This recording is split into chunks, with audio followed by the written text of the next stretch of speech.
Computer কি? সর্বপ্রথম গণনাকারী যন্ত্র। অ্যাবাকাস কি? সর্বপ্রথম গণনাকারী যন্ত্র। ফাইল কি?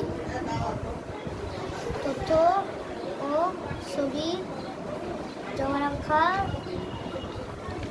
মাউস কি? থাকে।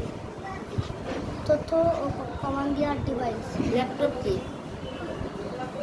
সহজে বহন করা আধুনিক ল্যাপটপ। নেটওয়ার্ক কি? অনেকগুলো কম্পিউটারের সাথে যোগাযোগ ব্যবস্থা। অজু ফরজ কয়টি ও কি কি? 4টি। সমস্ত মুখ ধোয়া, দোনো হাতের কেন সহ ধোয়া, মাথা মাসিক করা, পায়ে টাকু সহ ধোয়া। গোসলের ফরজ কয়টি ও কি কি? 3টি।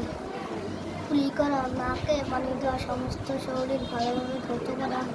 বাথরুমে যাওয়ার আগে কোন দোয়া পড়তে হয়? আল্লাহুম্মা ইন্নী আউযু বিকা মিনাল খুবসি ওয়াল খবাইস। খারাপ জিন কোথায় থাকে? বাথরুমে। তানবিন কাকে বলে? দুই জবর দুই জের দুই পেশকে তালমিন বলে।